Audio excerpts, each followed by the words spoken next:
Hello guys, how are you? I'm Hardeep Singh. Welcome back to your own YouTube channel. IELTS updates and recent exams. For more updates related to recent IELTS exam writing test topics, listening, reading, practice test, and speaking, you got guesswork. Please, guys, participate in everyday listening and reading practice test to achieve your desired band score in your actual IELTS exam.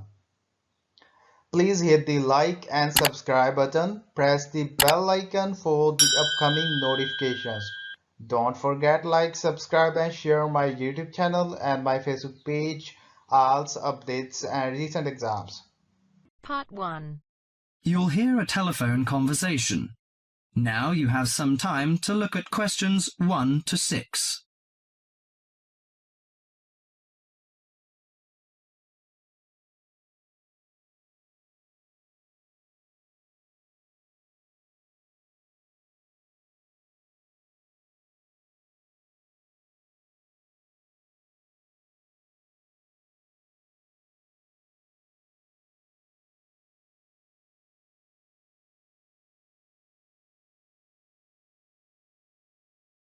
Good morning, Country Comfort Albury. Oh, hi. I'd like some information, please. I'd like to find a double room to stay for the weekend. What kind of rooms do you have? Well, we provide a variety range of accommodation depending upon your likes. The guest house room costs $45 per night. It provides air conditioning and shower, and a waterfront room costs $80 per night. It has got its own balcony overlooking the foreshore of the lake. We've got a kid. How do you charge for children? Extra bedding is available if you require that. If the kid is aged 12 and below, the cost is $10 per night for the guest house room and $15 for the waterfront room. Do you have a swimming pool, tennis court or something like that? Yes, we've got a swimming pool, which is free for all the guests. But the tennis court charges $8 each hour, including the rent of rackets. How about other facilities? We provide free off-street car parking and internet access. We also installed in-house movies, but that costs $4 per hour. Oh, we don't think we need that. Because of the kid, you know. We don't want him to see movies on the weekend. Well, we also offer ironing equipment in the room. That's useful, I think. Before listening to the rest of the conversation, you have some time to go through the questions 7 to 10.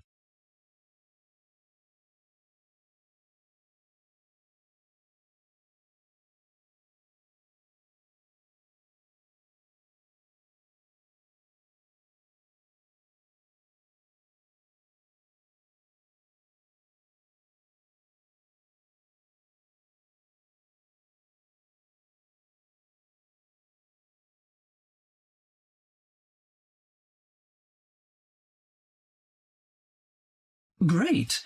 Could you tell me the address? How do we get there?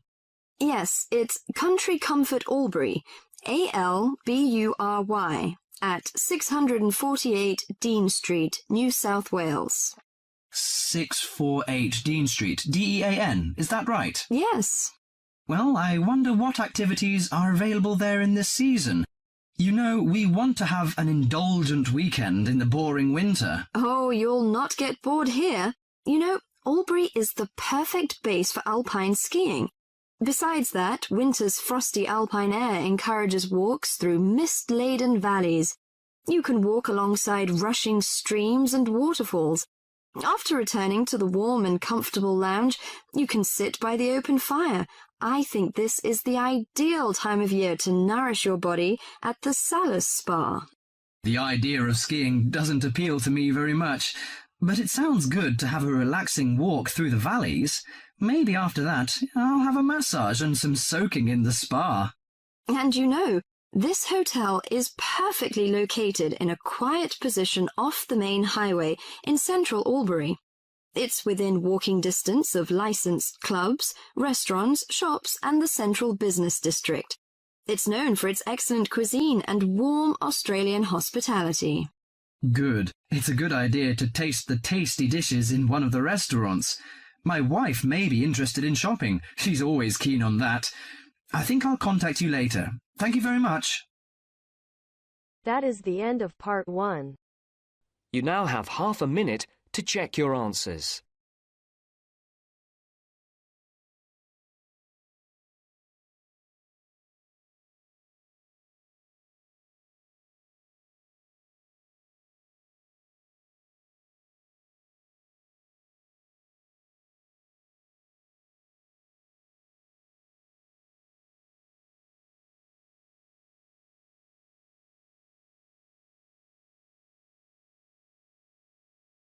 Now turns to part 2. You will hear two students discussing a project they have to do as part of a literature course on great books. First, you have some time to look at questions 11 to 15.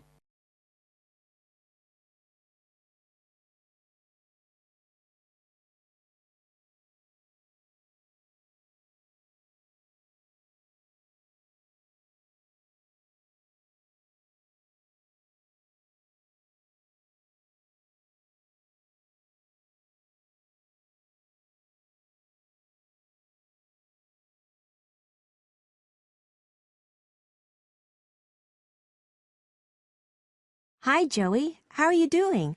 I heard you were sick. Oh, hi, Olivia.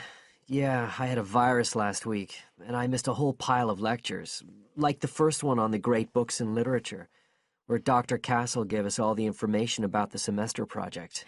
I can give you copies of the handouts. I've got them right here. But that's okay. I already collected the handouts, but I'm not very clear about all the details. I know we each have to choose an individual author. I think I'm going to do Carlos Castaneda. I'm really interested in South American literature. Have you checked he's on the list that Dr. Castle gave us? We can't just choose anyone. Yeah, I checked. It's okay. Who did you choose? Well, I was thinking of choosing Ernest Hemingway, but then I thought, no, I'll do a British author, not an American one. So I chose Emily Bronte. Okay. And first of all, it says we have to read a biography of our author. I guess it's okay if we just look up information about him on the internet? No, it's got to be a full-length book. I think the minimum length's 250 pages. There's a list of biographies. Didn't you get that? Oh, right. I didn't realize we had to stick with that. So, what do we have to do when we've read the biography? Well, then we have to choose one work by the writer. Again, it's got to be something quite long. We can't just read a short story. But I guess a collection of short stories would be okay? Yes, or even a collection of poems, they said. But I think most people are doing novels. I'm going to do Wuthering Heights. I've read it before, but I really want to read it again now I've found out more about the writer. And then the video. We have to make a short video about our author and about the book. How long has it got to be? A minute. What? Like 60 seconds? We got to give all the important information about their life and the book we choose? Well, you can't do everything. I wrote it down somewhere. Yes, Dr. Castle said we had to find or write a short passage that helps to explain the author's passion for writing, why they're a writer. So we can back this up with reference to important events in the writer's life, if they're relevant. But it's up to us, really.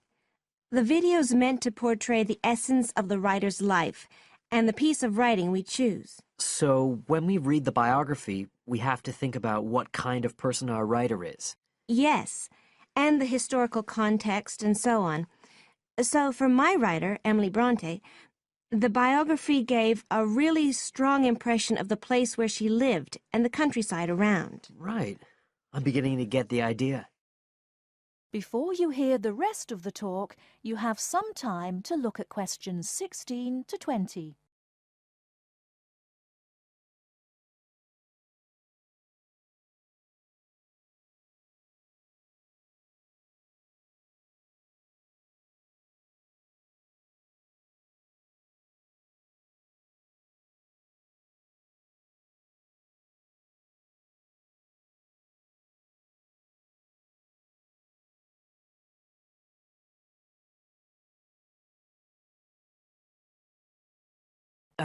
Can I check the other requirements with you? Sure.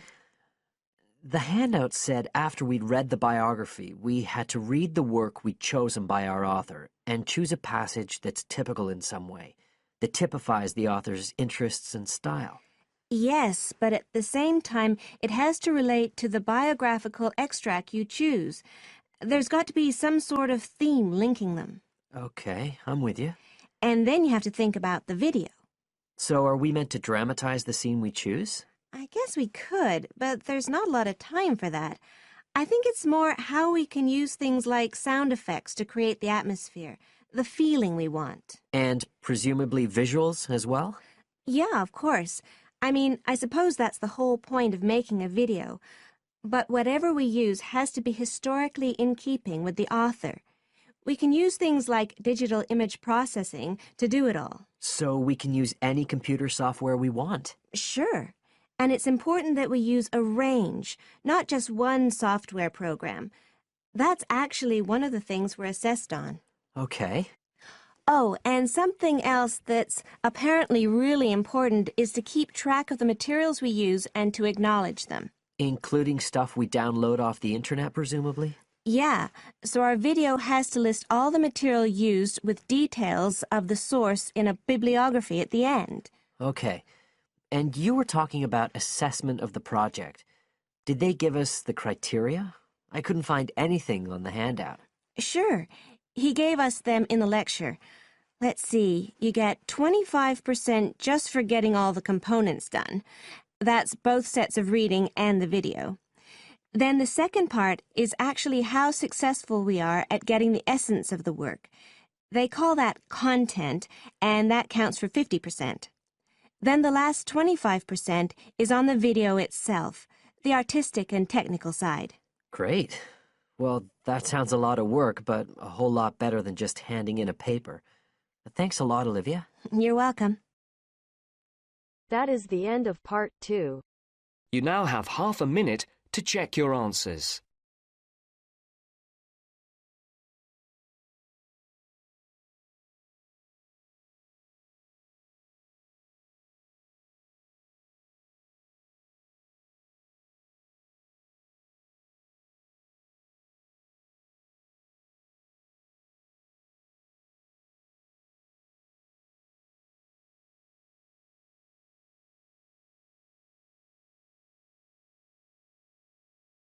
Now turns to part 3. You will hear a discussion between a student, Aldo, and his supervisor, Dr. Hurst, about his research assignment. First, you have some time to look at questions 21 to 23.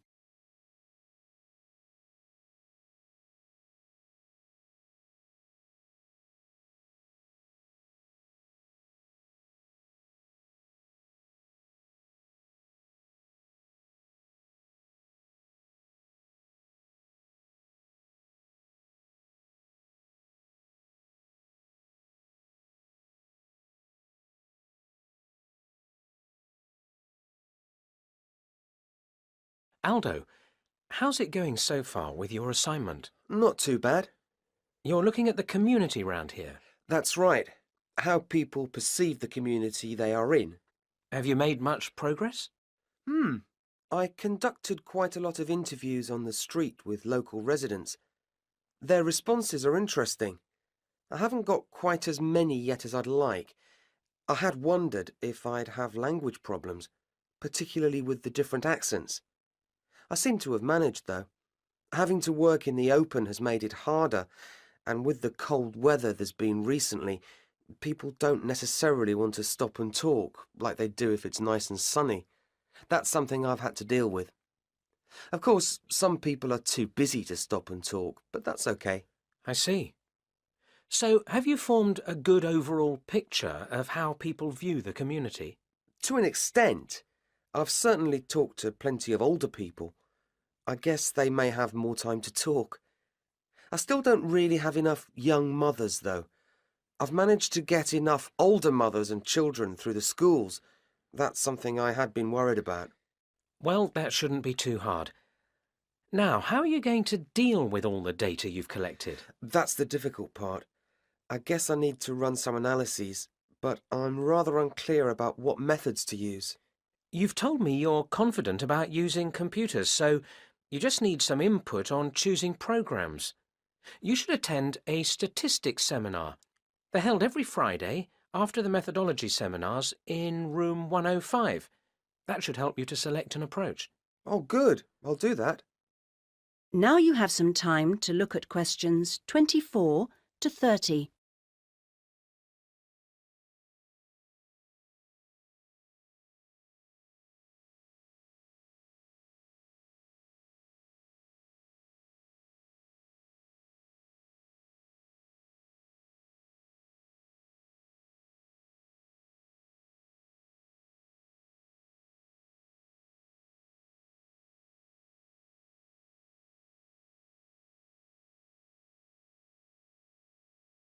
Meanwhile, let's hear something about what you've learned. Yes, I talked to a number of residents. Good. I imagine they didn't always have the same opinions. Views were certainly quite mixed. Take sports facilities. In general, people seemed to think they weren't very good. There's no swimming pool in the area, for example. But at the same time, there's a new football training area. It looks very smart to me, but it doesn't seem to get used very much. People seem to prefer sitting around in the parks. They enjoy that, taking picnics and so on. Although they want the council to be more efficient at cleaning, there's a lot of litter. People are obviously very concerned about their children's learning. The general view seems to be that early schooling at primary level is of a good standard in the area, but that this standard declines as children move up through the system. The colleges were criticised in particular. OK. Now, are you going to collect any more data? Some, I hope. There's a local festival next week, and I think the events there will give me some useful opportunities. I talked to a council officer about it all. Good. What does it involve? First, there's a dance show, which I'm sure I'll enjoy. The council explained that the concert hall's being renovated and won't be ready in time, so it's being held in the main square, which I think will be better anyway. At least I'll have more space to wander around in. True.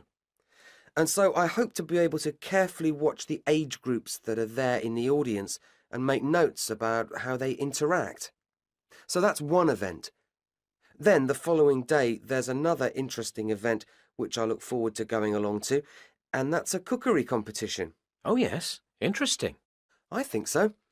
Yes, that one's being organised in the town hall, which has a big space apparently. With food and cooking from all the different people in the area, the council officer told me that it'll be a good chance to find out about the different cultures that make up the community. Sounds promising. Then there's one more event I'd like to go along to. The council officer promised me that the courses fair will be interesting. It's going to be in the Langtree Theatre, and the officer said lots of teachers will be there. I've already talked to plenty of them, but he advised me to put some questions to the head of education, who will also be there. That's all very useful. OK, I suggest you come back next week. That is the end of part 3. You now have half a minute to check your answers.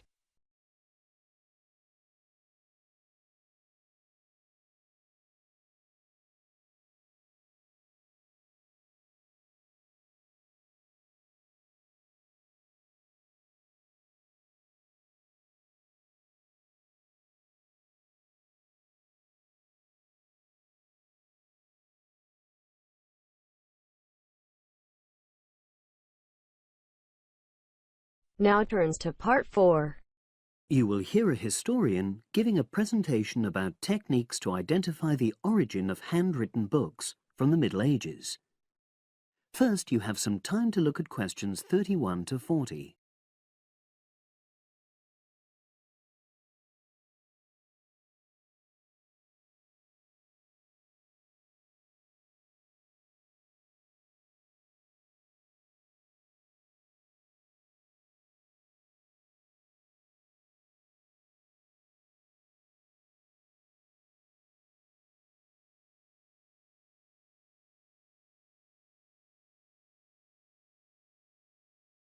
My presentation today is on how the science of genetics is being used to shed light on the origin of manuscripts, anything written by hand, produced in the medieval period, that is, the period between the 5th and 15th centuries AD. As many of you know, thousands of medieval handwritten books still exist today. Some of them have a clear provenance. That is, we know exactly where and when they were written. But the origin of many manuscripts has been a complete mystery. That is, until 2009, when geneticists started using DNA testing to shed light on their origins. But before looking at the new research, I need to explain something about the way the manuscripts were produced, particularly what they were written on. Virtually all were written on treated animal skins, and there were essentially two types. The first was parchment, which is made of sheepskin. It has the quality of being very white, but also being thin. It has a naturally greasy surface, which meant it was hard to erase writing from it. This made it much sought after for court documents in medieval times. The second type is vellum, which is calfskin. This was most often used for any very high-status documents because it provided the best writing surface, so scribes could achieve lettering of high quality. So, once the animal hides had been chosen, they had to be prepared.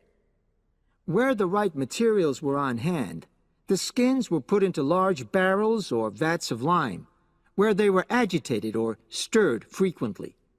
But if lime wasn't available, then the hides were buried. Both these techniques were designed to cause the hair to slough off and the skins to become gelatinous and therefore more flexible. The next stage was to put the hides on stretcher frames and pull them very tight. While on the frame, they were scraped with a moon-shaped knife in order to create a uniform thickness.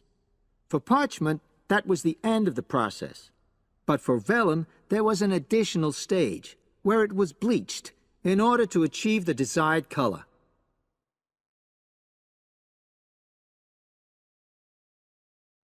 So, what does all this preparation mean for the quest to identify the origins of mystery manuscripts? Well, until recently, the only way historians and other academics were able to guess at origins was either through the analysis of the handwriting style or from the dialect in which the piece was written. But these techniques have proven unreliable for a number of reasons.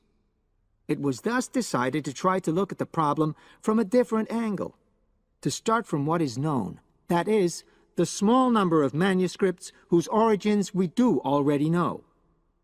Because these parchments and vellum are both made from animal hides, it was possible to subject them to DNA testing and to identify the genetic markers for the date and location of production.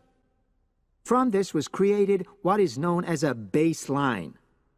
The next stage was to test the mystery manuscripts, finding their DNA characteristics, and then making comparisons between the known and the mystery scripts. Genetic similarities and differences enabled the scientists to gain more information about the origins of the many manuscripts we had known virtually nothing about up to that point. Now you might ask, what are the potential uses of this new information? Well, obviously, it can shed light on the origin of individual books and manuscripts. But that's not all. It can also shed light on the evolution of the whole of the manuscript production industry in medieval times. And because that was such a thriving business, involving very large-scale movements right across the globe, the new data in turn help historians establish which trade routes were in operation during the whole millennium. Now, if anyone has any questions... That is the end of part 4. You now have half a minute to check your answers. So guys, don't forget like, subscribe and share my YouTube channel and my Facebook page, IELTS updates and recent exams. For more updates related to recent IELTS exam writing test topics, listening, reading, practice test and speaking, you got guesswork. Please guys, participate in everyday new IELTS listening and reading practice tests to achieve your desired band score in your actual IELTS exam. For more IELTS material, visit my official website www.ieltsupdatesandrecentexams.com. The link is given below in the description. If you need PDF files of latest IELTS material, then please join my Telegram channel. So guys, please write your score below the comment section. Again, thanks for listening. God bless you all, guys. Stay tuned, stay safe.